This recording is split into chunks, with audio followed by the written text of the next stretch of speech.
visão, ou do terceiro segredo, que afirmou que seria divulgado no ano de 1960.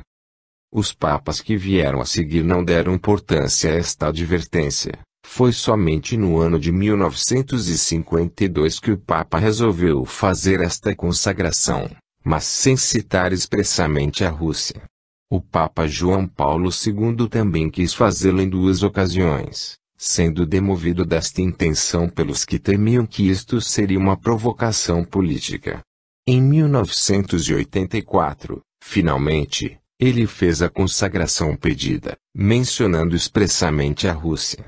Lúcia afirmou posteriormente que foi isto que provocou o advento da perestroika e a queda do comunismo. O Papa Pio XII não leu o documento, aconselhado que foi neste sentido pelo cardeal Ottaviani. O Papa João XXIII, em agosto de 1959, na companhia de Monsenhor Cavagne e de seu confessor, Monsenhor Tavares, que traduziu o documento, decidiu abrir e ler o documento, mas não o divulgou. O Papa Paulo VI, de acordo com algumas versões, teria desmaiado após a leitura do mesmo. Também o Papa João Paulo I, que visitou e conversou com Lúcia, teria ficado impressionado quando se inteirou do segredo. A Igreja, por sua vez, sempre procurou minimizá-lo.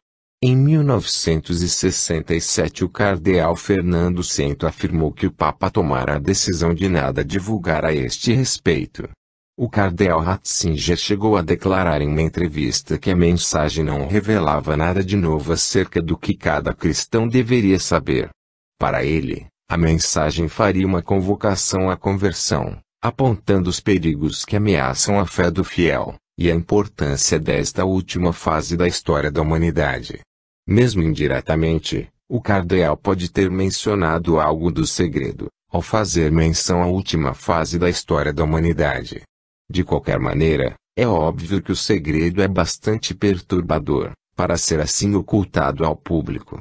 Lúcia, por sua vez, teria se manifestado contra esta decisão. Para ela, a mensagem deveria ter sido divulgada no ano de 1960. E a humanidade alertada para as advertências da Virgem. Ainda no ano de 1959 uma revista europeia divulgou que seria o conteúdo deste segredo. De acordo com o texto, se a humanidade não se arrependesse, haveria uma grande guerra na segunda metade do século XX, bem como gigantescas tragédias naturais, provocando a morte de milhões de pessoas. Lúcia, posteriormente, desautorizou esta reportagem, declarando que ela era falsa.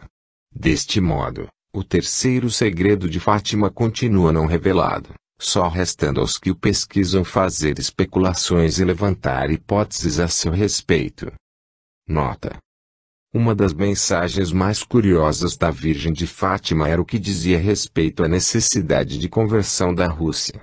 Edgar Cayce afirmava em suas leituras que a Rússia era a esperança espiritual do mundo, mas não sob o comunismo. É sabido que este país, durante o czarismo, possuía uma forte tradição religiosa, tradição esta que nem os dirigentes comunistas conseguiram erradicar. É pouco provável, entretanto, que essa esperança anunciada por Cayce venha a resultar de uma ação religiosa da Igreja Ortodoxa Russa. Um dos acontecimentos históricos mais inesperados e inimagináveis ocorridos no século XX foi o advento da perestroika, a abertura política que praticamente liquidou com a ideologia comunista. Qualquer um que preconizasse ou previsse tal acontecimento apenas 15 anos antes deste evento seria taxado de louco. Fim da nota. Em Garabandal, Espanha, aconteceu uma aparição em 1961. 4 jovens, Conchita, Marília Limazon, Jacinta e Maria Cruz estavam um dia correndo pelo campo quando viram uma luz brilhante e ouviram um forte trovão. De início elas ficaram assustadas, mas em seguida caíram de joelhos. Ao seguir, elas correram para a cidade, gritando: "O anjo! O anjo!" Quando voltaram ao local, uma multidão as acompanhava. As jovens entraram logo em êxtase, afirmando depois que teriam recebido mensagens do anjo. Este caso durou cerca de 4 anos, tendo sido documentado por médicos e cientistas que se deslocaram para lá para estudar o fenômeno. Conta-se que uma vez ocorreu a chamada Noite dos Gritos, quando os jovens receberam mensagens a respeito do futuro do mundo. Segundo afirmaram, a Virgem teria dito a elas que se a humanidade não se arrependesse iria acontecer uma grande calamidade. Elas afirmaram ainda que não podiam dizer a data desta catástrofe, só podendo fazê-lo 8 dias antes do fato. Quando as garotas tornaram-se adultas, elas passaram a rejeitar o acontecimento, sendo que uma delas chegou a afirmar que isto parecia que tinha acontecido com outra pessoa.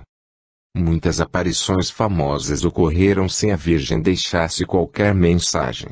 Uma das suas mais extraordinárias aparições ocorreu em Zaitune, Egito, por 2 anos consecutivos. As aparições começaram no ano de 1968, quando uma testemunha percebeu um vulto feminino sobre a cúpula da igreja ortodoxa. De início, pensou-se que a jovem planejava um suicídio. Qual não foi a surpresa das testemunhas, que já se ajuntavam, quando a figura, que tinha grande brilho, começou a levitar, atravessando o espaço em frente à igreja até uma cruz, onde se ajoelhou. Esta aparição começou a repetir-se todos os dias, trazendo enorme quantidade de pessoas de todo o país, inclusive do exterior, para testemunhar o fenômeno. Calcula-se que mais de 500.000 pessoas chegaram a vê-la, inclusive o ex-presidente, Abdul Nasser. A aparição parecia dar-se em meio a uma neblina, o que aumentava ainda mais o brilho da figura, que chegou a ser fotografada inúmeras vezes. Muitas curas comprovadas ocorreram à época. Afirma-se que uma das consequências deste fenômeno foi o decréscimo do ressentimento contra os cristãos no Oriente Médio. Na época a tensão estava no auge, em razão de conflitos religiosos. Não existe nenhuma aparição mais fantástica do que a que ocorreu em Guadalupe, México, a 1º de dezembro de 1531. Esta aparição é mais fantástica ainda, porque dela restaram provas concretas de que algo de inédito aconteceu realmente neste lugar. Conta-se que um camponês da aldeia de Cotitlán, que ia diariamente até a capital do México, ao passar em Tepeyac teve a visão de uma mulher com vestes luminosas. Por 4 dias seguidos, assim que passava pelo local ele era chamado por ela, e por fim recebeu a incumbência de dirigir-se ao bispo da Nova Espanha, João de Zumárraga, e pedir-lhe que construísse naquele local um templo em sua honra. O bispo, é claro, não acreditou no camponês, que dirigiu-se aflito à senhora, para narrar-lhe sua dificuldade em convencer o religioso. Esta, então, mandou-o novamente ao palácio do bispo, dizendo que este teria todas as provas que quisesse. O bispo recebeu-o, contrafeito, mas qual não foi a sua surpresa quando viu que o camponês carregava um punhado de rosas de castela, que não floresciam naquela época. Quando o camponês abriu sua tilma, agasalho de fibra vegetal, deixando cair as flores, uma imagem se formou imediatamente na vestimenta, mostrando a figura de uma mulher semelhante à Virgem. Em vista de tais acontecimentos, o bispo convenceu-se e concordou em levantar o templo em honra à Virgem de Guadalupe. Nota: a astróloga Alice Green realizou uma série de conferências em Bath, Inglaterra, em abril de 1980. Na 7ª conferência, cujo tema falava das transformações em curso na transição da Idade de Peixes para Aquário, Green fez uma declaração curiosa. Ela afirmou que um dos aspectos principais desta nova era, sob o aspecto religioso, seria o problema relativo ao aspecto feminino da divindade, um aspecto que estaria sendo relegado há muito tempo. Green, analisando as formas e símbolos religiosos mais frequentes que estavam irrompendo na psique humana, afirmou que, com isto, parecia que uma divindade feminina estava tentando dar-se a conhecer, ou reconhecer, a humanidade. Fim da nota. A tilma do camponês, que continha a imagem, passou a ser venerada pelos fiéis, passando de uma igreja para outra. Na década de 70, vários pesquisadores descobriram que esta imagem, quanto à sua formação, era semelhante ao sudário de Cristo, ou seja, não era formada por pigmentos químicos. Além do mais, a córnea da imagem refletia perfeitamente, com todas as características ópticas, algumas imagens de pessoas, imagens que podiam ser até fotografadas. Posteriormente, a imagem foi submetida a um equipamento ultramicroscópico, computadorizado, quando então constatou-se que havia microimagens no fundo do olho, mostrando cerca de 15 pessoas. Tudo isto, é claro, é impossível de realizar através da pintura com pigmentos. O mistério jamais foi explicado. Josip Terele é um mártir moderno da religião católica. Ele vivia na Ucrânia, quando o regime socialista ainda era vigente. Terele era um ativista católico, e foi preso devido às suas atividades, consideradas crimes contra o Estado. Ele conseguiu fugir 9 vezes das prisões ucranianas, mas era sempre recapturado. Apesar de suas fugas, ele teve a sorte surpreendente de jamais ser executado. Terele passou 23 anos nas celas soviéticas, sofrendo torturas, sendo confinado em solitárias, sofrendo tentativas de assassinato por outros presos. Finalmente, quando as autoridades perderam a paciência com ele, resolveram deixá-lo quase nu, em uma cela que recebia a canalização gelada do presídio. Quando já estava começando a ficar dormente com o frio, ele, que estava rezando à Virgem Maria, percebeu uma luz em sua cela, que iluminava todo o ambiente, e que o aquecia. Quando seus algozes perceberam aquilo, abriram a cela e ficaram surpresos com o calor que saía lá de dentro. Terele afirmou que a Virgem Maria o tinha salvo da morte. Dali, ele foi confinado em um hospital psiquiátrico, sendo finalmente expulso da União Soviética, graças à interferência de líderes políticos do Ocidente. Josip Terele, além de religioso, tornou-se místico e visionário. Ele afirmou ter recebido várias profecias da Virgem Maria, a respeito do nosso futuro imediato. Ele fez várias conferências no Congresso dos Estados Unidos da América, para o Pentágono, e foi recebido pelos presidentes Reagan e Mitterrand. No Vaticano, foi recebido pelo Papa. Suas profecias, de estilo apocalíptico, afirmam que o mundo está próximo de sofrer grandes calamidades. Ele afirmou que iria surgir na Rússia um homem, que ele chamou de Homem Sangrento, o qual iria ameaçar a destruição de Israel, Jirikovski, e poderia provocar a guerra, com seus métodos brutais. Com relação ao continente norte-americano, ele previu que haveria um afundamento do litoral do Pacífico, onde o continente iria se quebrar. Para Terele, as profecias da Virgem anunciam as catástrofes como uma forma de fazer o homem acordar para uma realidade espiritual que ele rejeita todo o tempo. Se a humanidade se arrepender, estas catástrofes poderiam ser evitadas. Nota: nas palavras do autor Maurice Guingwand, se observa o céu, e sobretudo, se ele foi observado tal como se apresentou em 24 de dezembro de 1970 sobre Rennes-le-Château, tal como ele não voltará a se mostrar por 800 anos, e tal como estava há 800 anos, em 1771, quando Gaudin Paz construiu o castelo de Amoreus sobre o Tejo, vê-se que Órion, o guardião do umbral de ouro, vizinho de Sirius, a estrela de Ísis, em um ângulo de 19º, signo da cosmogonia templária, indica em um ângulo de 34º em direção a Portugal, a constelação Navis Argo. O bezerro de ouro se acha então sobre as regiões provençais, ali onde florescem as flores de ouro no fundo dos poços.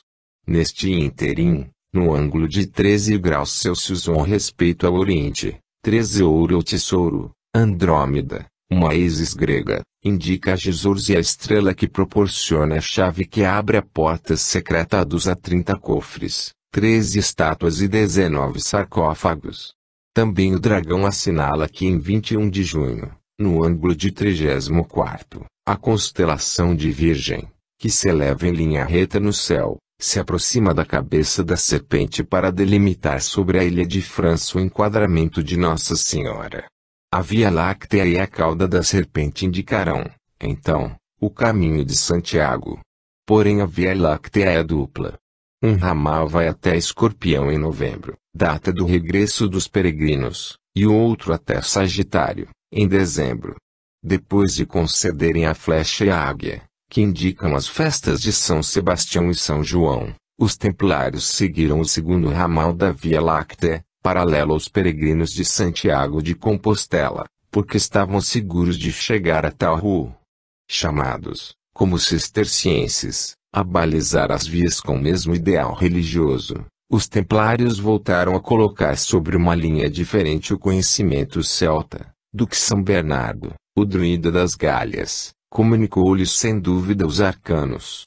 E sobre esta linha, o ângulo de 19º indica, verticalmente, a estrela Arcturus, da constelação do Boeiro, o Arquitauro, insígnia templária.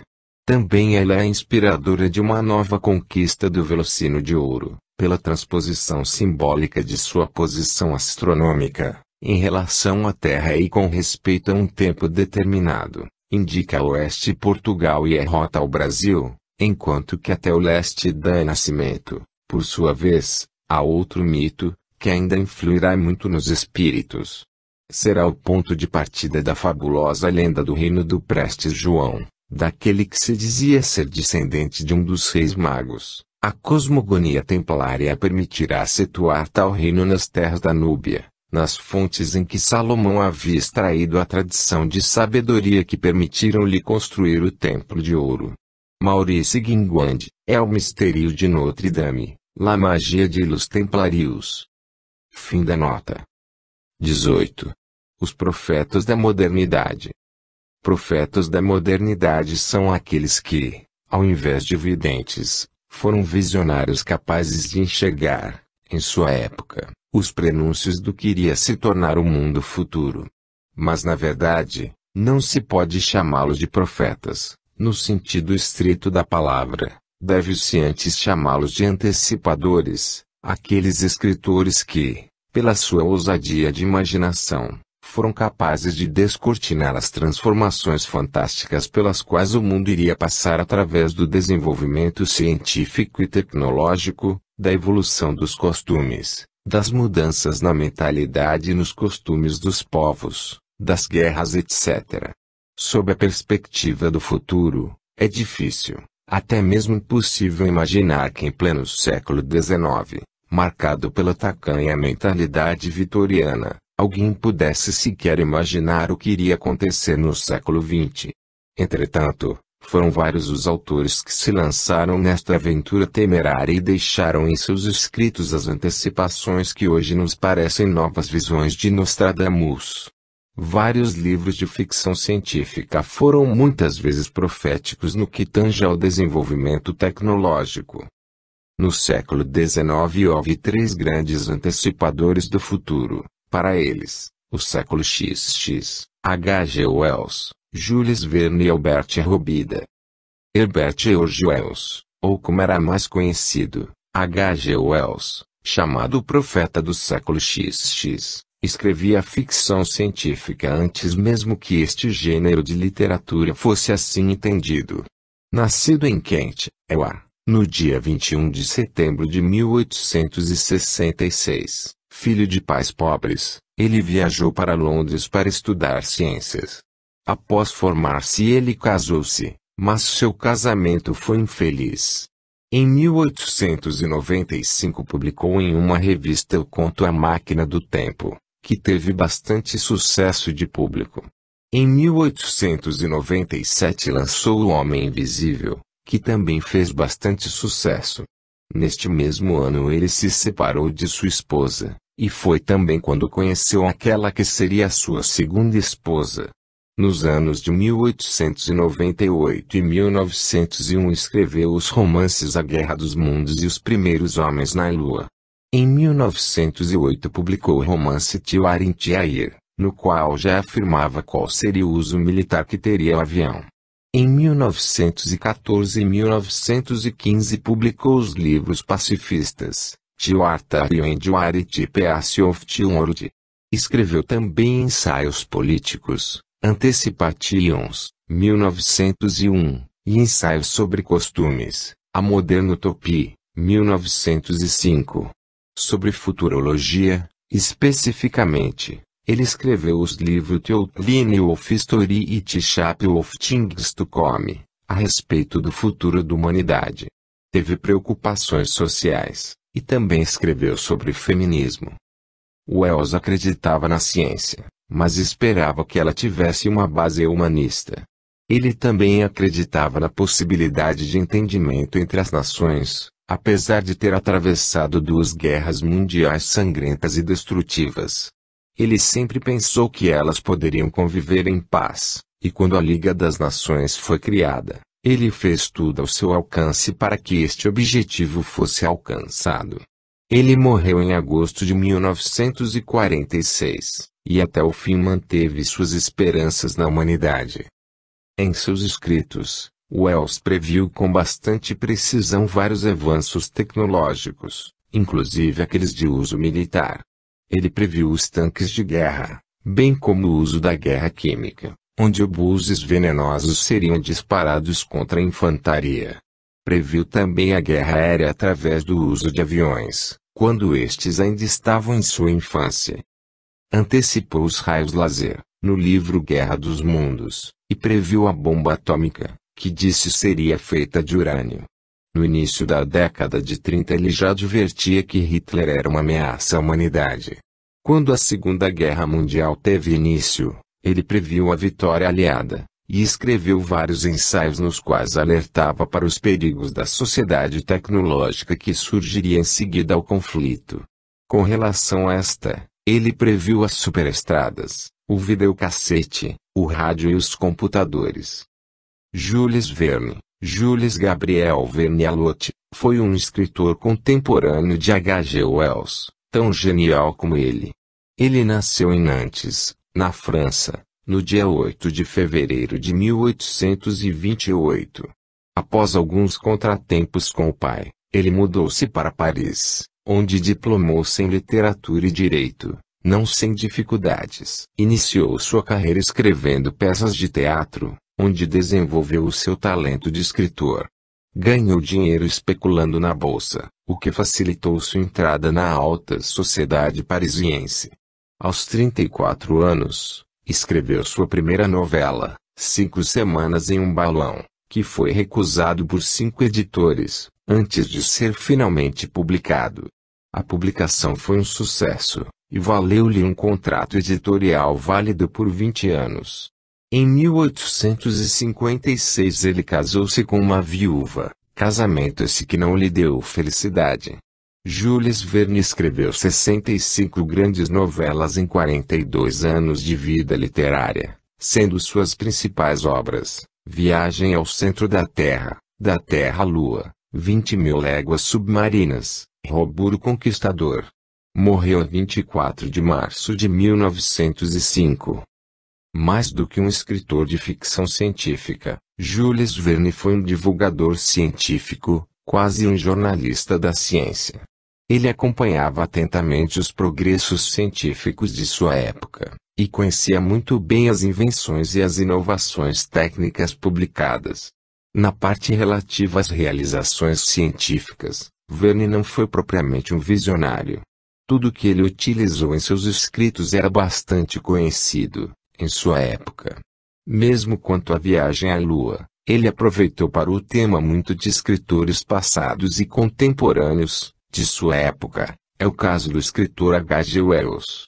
Ele realizava uma cuidadosa pesquisa antes de escrever os seus livros, documentando-se quanto ao que existia dentro do assunto que ia tratar. Para o livro da Terra à Lua, utilizou os cálculos realizados pelo seu primo, Henri Gasset. O personagem do livro chama-se J.T. Maston.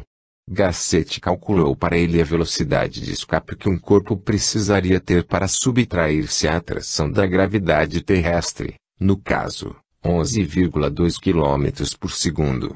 Sua imaginação o levou a antever soluções técnicas que viriam a ser usadas em nossa época tecnológica. Para a viagem à Lua, ele previu o local ideal de lançamento, Flórida, EUA, a correção de trajetória, o uso de foguetes auxiliares, o pouso no Oceano Pacífico, após o retorno, o uso de barcos voadores, helicópteros, para resgatar a nave. A nave Apollo 8, que deu a volta à Lua, tinha exatamente 3,60 metros de altura e 14 toneladas de peso, exatamente como ele descreveu em sua novela. Até o ponto onde a nave americana caiu no mar estava a apenas 4 quilômetros do ponto que ele previu. Na descrição da viagem marítima do capitão Hatteras para o Polo Norte a bordo do Forward, este não consegue ir além da latitude 85°35, apenas 10 quilômetros distante do ponto máximo atingido pelo explorador americano Robert Peary, 43 anos depois. Este teve de parar seu navio e continuar a viagem de trenó, em uso à conquista do Polo Norte. Verne anteviu o uso de transportes subterrâneos, o metrô, os arranha-céus, o transporte de massa, a radiodifusão musical, o transporte aéreo sobre o oceano, e também uma forma de difusão de notícias que lembra de perto a atual rede internet. Muito antes de Rutherford discutir, afirmou, por um personagem, que o princípio final da matéria estava na energia. Em seu livro Ao Redor da Lua, de 1870, Verne descreve comunicações por raio laser ou radar, à base de raios luminosos concentrados em feixes por meio de espelhos parabólicos. Neste mesmo livro ele também descreve o estado de imponderabilidade, falta de peso, que os astronautas que sofreriam no espaço. Neste caso, ele pensou que só haveria um ponto no espaço entre a Terra e a Lua onde este fenômeno ocorreria. No livro País das Peles, ele concebeu o uso do sextante espacial, no qual se busca identificar a própria posição através da observação da Lua em relação às estrelas. Este princípio foi testado pelos astronautas americanos Thomas Mattingly e Henry Hartsfield no verão de 1982, durante a missão espacial Columbia. Albert Robida, ainda que quase contemporâneo de Jules Verne, e também francês, jamais alcançou êxito como escritor. Nascido em 1848, Robida também foi um escritor de ficção científica. Ele foi também jornalista, ilustrador, político, ensaísta, crítico e poeta. Como profeta do futuro, Robida foi um visionário até mais importante do que Verne, e mais do que Wells seria. Atualmente, ele é considerado um escritor mais avançado do que os outros dois. Em seu livro O Século XX, Robida foi capaz de prever em detalhes a estrutura da sociedade do século XX, principalmente esta posterior às guerras mundiais, as revoluções russa e chinesa, a poluição, a emancipação feminina, os alimentos pré-fabricados.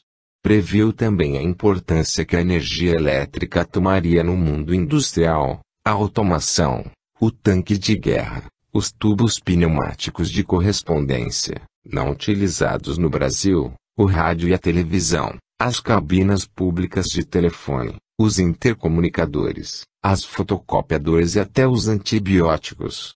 Ele descreveu o caos das cidades modernas quase como se as tivesse conhecido pessoalmente. Previu que Paris teria 11 milhões de habitantes no ano de 1960, e que a França teria um governo parlamentar estável. Em uma notável antecipação, Robida fez a previsão de que uma revolução socialista iria acontecer na Rússia. Ele errou apenas a época, por apenas 5 anos, previu que ela aconteceria no ano de 1922. Descreveu uma hipotética cena doméstica, que segundo ele aconteceria cotidianamente com o homem do ano de 1950. Ele tomaria o seu café da manhã vendo e ouvindo notícias transmitidas pelo telefonoscópio, a televisão. A revolução sexual dos anos 60 foi antevista por Robida, entre outras coisas. Ele disse que os costumes sexuais se tornariam menos rígidos e que o casamento se tornaria mais flexível. Como foi possível para estes escritores anteciparem uma época que, comparada à incipiente ciência do século XIX, seria uma época de maravilhas, quase de milagres?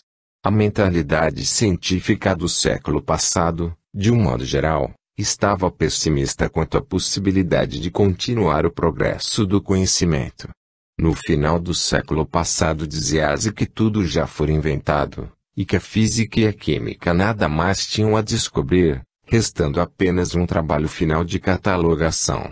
Antes que a energia do átomo fosse descoberta, permitindo descortinar todo um novo mundo da física, havia a crença que esta ciência estivesse esgotada.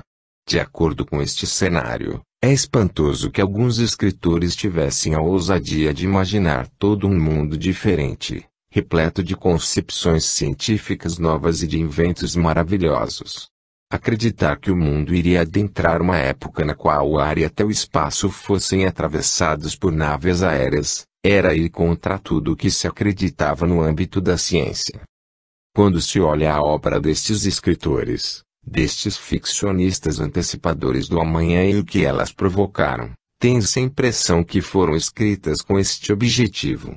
É como se eles estivessem incumbidos de lutar contra o pessimismo e manter a chama da esperança científica acesa.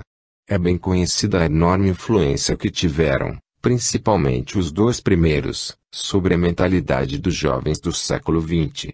Muitos cientistas, aviadores e astronautas confessam sua dívida a eles, afirmando que se encaminharam à carreira científica e de pesquisas após terem sua imaginação inflamada pela leitura daquelas obras de antecipação. E no entanto, ainda hoje, o espírito de inovação e de invenção, a par de um incentivo à imaginação e à fantasia, não são levados suficientemente em conta na formação acadêmica. Ao contrário dos profetas usuais, no qual o discurso verberador geralmente é velado sob um simbolismo que poucos podem compreender, o discurso dos profetas da modernidade tem o objetivo específico de encantar os leitores, sendo por isto claro e direto. Quando o escritor descreve um cenário futuro que sua imaginação constrói, ele está simultaneamente lançando na mente de seus leitores as sementes criativas que farão com que este cenário imaginado ou delineado se materialize. A profecia apocalíptica, ao contrário, procura colocar o temor no inconsciente das pessoas, e o temor traz a prudência como consequência. A intenção, em todo caso, seria sempre a mesma. Ou seja, mudar as atitudes e o comportamento das pessoas. Se a profecia pessimista tenta mudar as atitudes e provocar uma reação positiva capaz de garantir que um futuro continue a existir, o que as antevisões procurariam seria exatamente procurar criar este futuro possível de uma maneira concreta. E se quisermos antever o próximo século, para ajudarmos a construí-lo, talvez fosse conveniente prestarmos atenção aos grandes escritores de ficção científica de nossa época. Parte 6. A criação e a destruição do mundo. 19.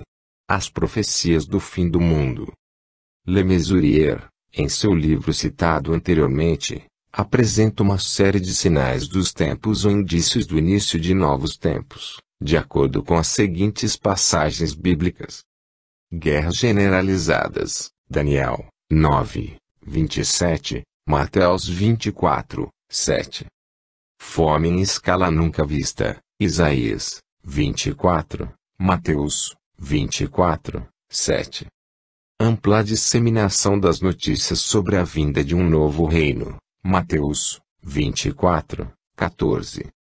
Aumento de iniquidade e esfriamento do amor, Mateus 24, 12, Timóteo 2, 3. Preocupação com prazeres e diversões, Mateus 24, 37 a 39. Retorno dos judeus à Palestina, Isaías 49 ss, Daniel 12, 7, Ezequiel 38, 8 a 9, 28. Aumento do número de terremotos no mundo, Isaías 24, 18 a 20, Mateus 24, 8.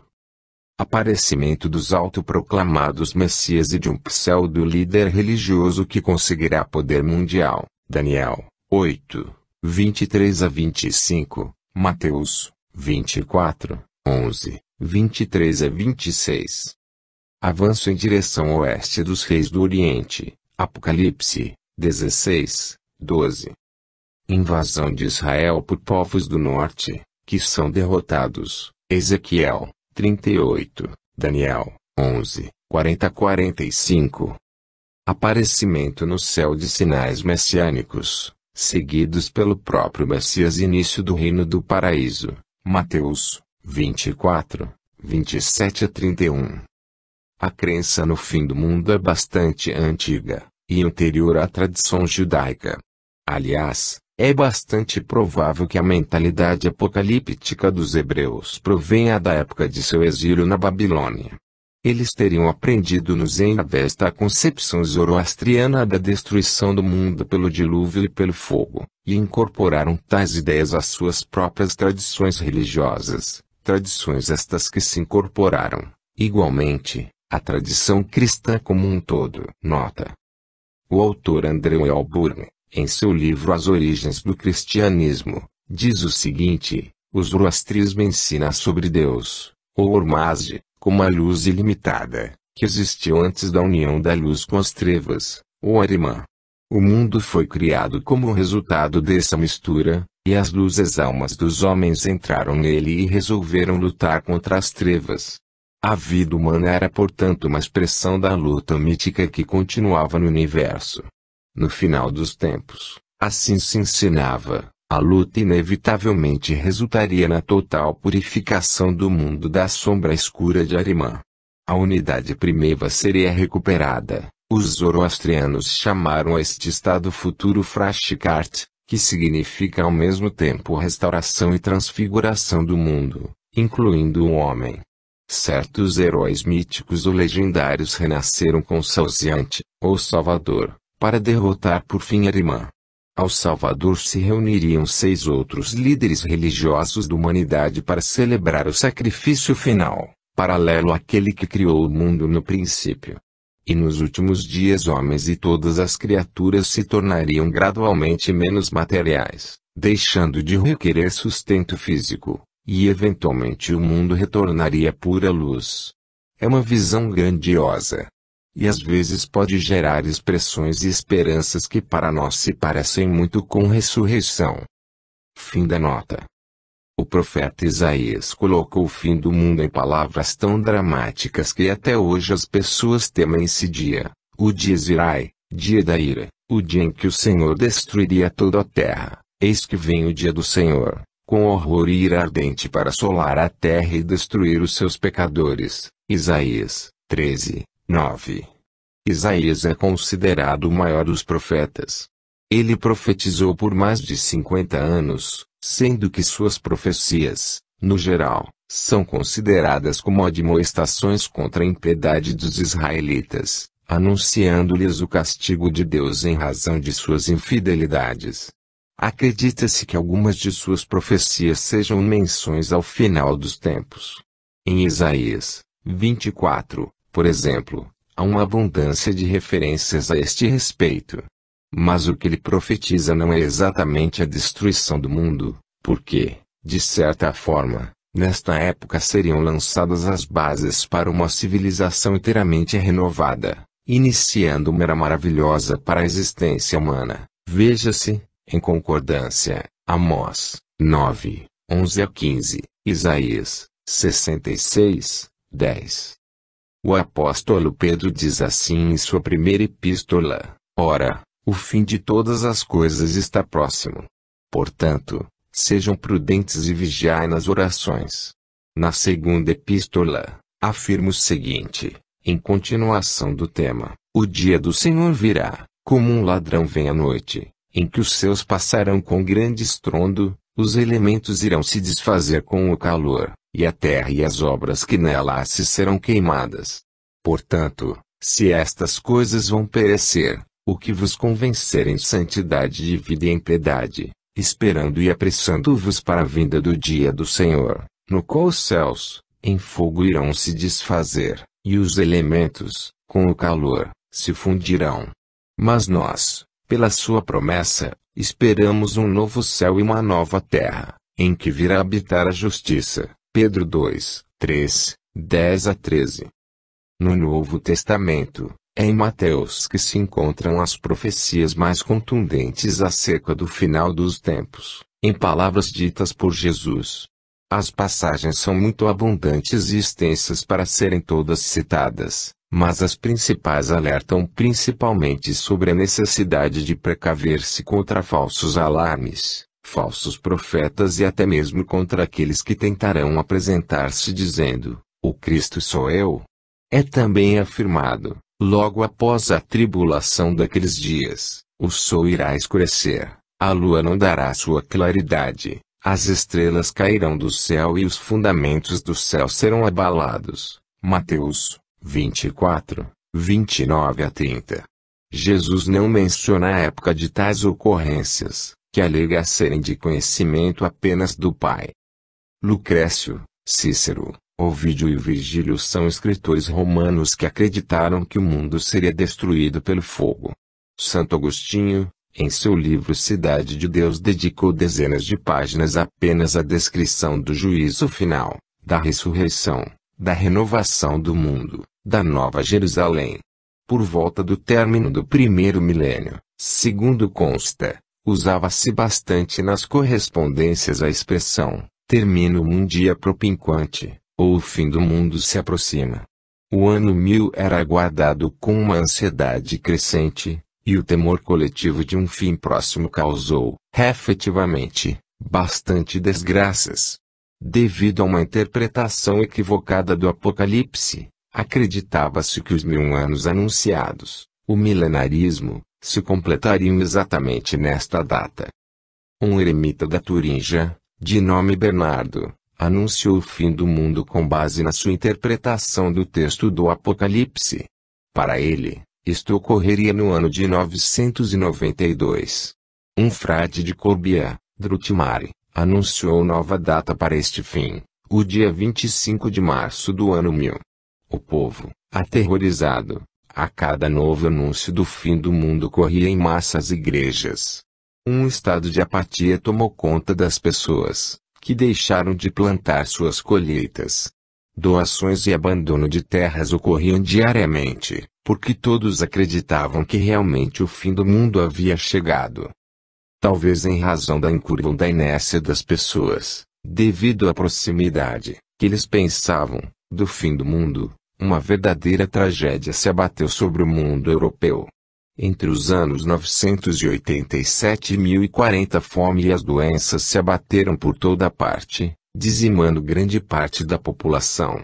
O próprio clima parecia acompanhar o estado de espírito das pessoas. Por 3 anos seguidos choveu em excesso, prejudicando ainda mais as poucas semeaduras que eram feitas. Entre os anos de 910 e 945 a invasão dos húngaros piorou a situação. A fome aumentou tanto que, primeiro, as pessoas passaram a comer todos os ratos e pequenos animais que podiam alcançar. Por fim, o horror se instalou quando as pessoas passaram a atacar-se mutuamente, chegando ao canibalismo. Esta época de horror teve, entretanto, algumas consequências positivas. A Igreja Católica, em razão das imensas doações que recebeu no período, adquiriu posses suficientes para dar início à construção das imensas catedrais. Por toda parte, elas começaram a ser levantadas. A mobilização de mão de obra e de pessoal especializado concorreu, por centenas de anos, para melhorar a condição econômica dos cidadãos, e por consequência, das cidades.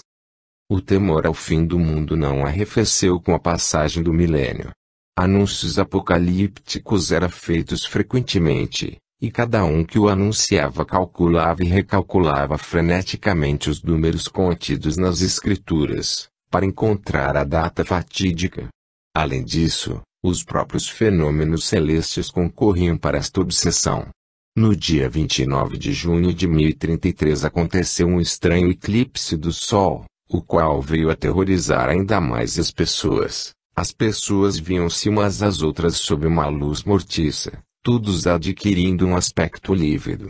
No dia 15 de setembro de 1186 os planetas conhecidos se reuniram na constelação de Libra, o que prenunciaria o pior. No dia 16 de junho de 1406 um eclipse do Sol levou o povo em massa às igrejas, para esperar pelo fim. Eclipses totais do Sol traziam o terror às pessoas que os testemunhavam. Em 1706, 1724, 1842, 1847, 1851, 1858, 1860, 1870, 1878, etc., qualquer um deles era capaz de ser interpretado como anúncio do fim do mundo. Nenhum era aceito como um fenômeno puramente astronômico e natural, e eram sempre esperados com temor. Além dos eclipses, as pessoas temiam especialmente os cometas, que eram ligados a acontecimentos funestos. Apareceram cometas nos anos de 1066, 1264, 1309, 1337, 1402, 1456,1472, 1527, 1531, 1556, 1577, 1607, 1652, 1665, 1680, 1773, 1832, 1857, etc. A cada um foram associadas ocorrências de todo tipo, como guerras, mortes de reis, catástrofes naturais. De cada um, acontecia de serem descritos como se a sua forma mostrasse o acontecimento. O cometa de 1527, por exemplo, foi descrito por Ambrósio Paré e por Simão Goulart como se fosse formado de cabeças cortadas, punhais e por nuvens sangrentas. O alquimista Arnaud de Villeneuve anunciou que o fim do mundo ocorreria no ano de 1335. Um astrólogo alemão, Stoffler, anunciou que este fim ocorreria no dia 20 de fevereiro de 1524, quando uma conjunção planetária iria provocar um dilúvio. Novamente as pessoas entraram em pânico, e novamente houve abandono de terras e bens, quando não ocorria de serem vendidos por preços ínfimos. O astrólogo João Carion previu este fim para o ano de 1532. O astrólogo Cipriano Leowitz anunciou para o ano de 1584. Novo prognóstico, de autor ignorado, colocou a data final em 1598. Até o século XIX, dezenas de anúncios de fim de mundo vieram a público, sempre baseados em interpretações de textos das Escrituras ou até mesmo em apócrifos. O fundador da seita adventista, William Miller, anunciou o fim do mundo entre os anos de 1843 e 1844. Já Charles T. Russell, fundador da seita Testemunhas de Jeová, situou esta data no ano de 1874. Quando nada aconteceu, ele fez nova previsão, desta vez para o ano de 1914. Outra vez, anunciou-a para o ano de 1918. Mas ele morreu antes que pudesse constatar seu novo fracasso como profeta.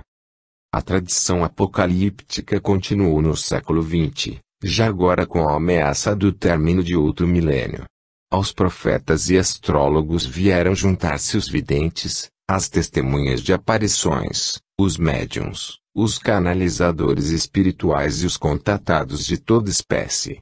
Volta e meia, a mídia vinha anunciar as palavras destes canalizadores, médiuns e contatados, com suas mensagens apocalípticas de todo tipo, que afinal acabam não se realizando. Ficou tristemente famosa a profecia anunciada por um pretenso contatado, Eugênio Siracusa, que afirmou que os alienígenas teriam anunciado a ele esta data final. No dia anunciado, milhares de pessoas, acompanhadas de vários jornalistas e por vários canais de televisão, dirigiram-se às encostas do vulcão Etna, na Sicília, para esperar pelo desenlace final. A hora anunciada passou, e como nada aconteceu, Siracusa dirigiu-se com estas palavras aos seus seguidores: "Bem, não deu certo. Vamos todos para casa." Como este, outros anúncios catastrofistas são feitos a cada dia, e mesmo o fracasso continuado das previsões não é capaz de tornar as pessoas mais céticas a este respeito. Existe um aspecto particular, no que se refere às profecias, que deve ser destacado. As profecias surgiram em um contexto religioso e permaneceram neste contexto por toda a história conhecida. Embora algumas características particulares pareçam mudar, o enfoque sempre é sobre o comportamento religioso do povo como um todo, e das instituições religiosas em particular. Com poucas exceções, as profecias fazem menção a castigos futuros devido ao não cumprimento do desejo de uma entidade divina. Esta entidade, conforme se viu, não pode ser assimilada a nenhum padrão humano. Não é possível atribuir, e isto Tomás de Aquino já falava, um gênero de divindade, seja qual for. Deus não é ele ou ela, mas pode ser tanto ele quanto ela. O Papa João Paulo I, em seu curto pontificado, proclamou que Deus é Pai e Deus é Mãe. As referências a um aspecto feminino de Deus, em um passado remoto, são muito extensas e frequentes para que possam ser simplesmente ignoradas. No próprio texto bíblico, mais especificamente no Antigo Testamento, encontra-se esta referência no livro de Jó. Nele, o nome de Deus é Shaddai, que normalmente é traduzido como onipotente, mas cuja melhor tradução é Deus Mãe. A raiz etimológica desta palavra hebraica, Shad, significa mama, seio, nutriz, e evoca ideias de fertilidade, abundância, carinho, amor, conforme Rômulo de Souza, obra citada. Assim, quando a Igreja Católica incorporou o culto de Nossa Senhora, Maria, mesmo que não tenha feito com este objetivo, estava apenas se juntando às várias religiões que cultuam o aspecto feminino de Deus. Existiram, em todas as épocas, grandes profetas e grandes reformadores religiosos. Todos eles procuravam, de uma maneira ou de outra, reformar a atitude humana, não tanto com relação aos deuses de sua adoração, mas a atitude de cada um para o seu semelhante. Esta gigantesca reforma religiosa, no entanto, pelo menos no que se refere à tradição ocidental, teve que esperar o advento de Jesus Cristo e de sua mensagem de fraternidade e de igualdade. Sua obra não diminuiu a obra dos que o antecederam, pois que estes aplainaram os caminhos, por assim dizer, para que a obra de Cristo pudesse se realizar. Mas Cristo anunciou o seu retorno. Esta, então, seria a grande profecia para a nossa época.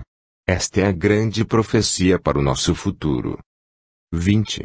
Catastrofismo e escatologia. O livro Guinness dos Recordes, edição de 1996, diz que as maiores catástrofes até hoje ocorridas, com maior número de mortes, são as seguintes: Peste Negra, 1347 até 1351, 75 milhões de mortes. Fome, 1959 até 1961, 40 milhões de mortes estimadas. Gripe Espanhola, 1918 até 1919, 21 milhões e 700 mil mortes, aproximadamente. Ciclone, 1970, 1 milhão de mortes. Inundação, 1887, 900 mil mortes. Terremoto, 1887, 830 mil mortes. As duas guerras mundiais, de acordo com as estimativas mais sérias, foram a causa direta da morte de cerca de 65 milhões de pessoas, entre todos os países envolvidos. Isaac Newton, conta-se, foi capaz de prever o maior desastre natural que iria abater-se sobre a Inglaterra, 23 anos após a sua morte. Ele afirmou que ocorreria uma estranha aurora boreal nos 3 primeiros meses do ano de 1750, a qual se seguiriam terríveis terremotos e temporais. Exatamente como ele previu, neste ano as luzes do norte foram vistas nos campos ingleses, sinalizando as atividades sísmicas e atmosféricas que viriam a seguir. Os temporais vieram com ventos de até 160 km por hora, espalhando a morte e a destruição por toda a Inglaterra. Em 1783 vários terremotos de grande intensidade mataram cerca de 40 mil pessoas na Calábria, Itália. Em 1823 um terremoto devastador causou 100 mil mortes nas cidades de Tóquio e Yokohama, no Japão. Em 1886 ocorreram 2 terremotos de violenta intensidade em 2 regiões distantes entre si, Nápoles, na Itália, e em Charleston, Carolina do Sul. Em 1908, mais de 78 mil pessoas morreram em um terremoto ocorrido em Messina, Itália. Em 1783 o vulcão Skaptar-Jokul, na Islândia, provocou, com sua erupção, um escurecimento da luz do sol em todo o mundo. Em 1883 o vulcão Karang, na ilha de Krakatoa explodiu com fúria inaudita, lançando fogo, cinzas e lava fumegante na atmosfera. A intensidade desta explosão foi calculada como equivalente à explosão de milhares de bombas de hidrogênio de 100 megatons cada uma, explodindo simultaneamente. A história tem registrado a ocorrência de fenômenos naturais catastróficos desde há muitos séculos. Terremotos, erupções vulcânicas, tufões, furacões, ciclones, tornados, toda espécie de desastre natural tem ocorrido a cada século. Com relação ao número de mortes causadas, provavelmente nenhum desastre natural superou a calamidade ocorrida à época de Nostradamus, a peste negra, que ceifou cerca de 75 milhões de pessoas em toda a Europa. A se acreditar piamente nas profecias escatológicas, deveria estar acontecendo um recrudescimento nas atividades sísmicas, climáticas e vulcânicas em todo o mundo, à medida que o final dos séculos se aproxima. Entretanto, não existe nenhuma evidência capaz de provar isto. Vulcões entram em erupção em razão do movimento do magma, quando este procura um caminho para a superfície.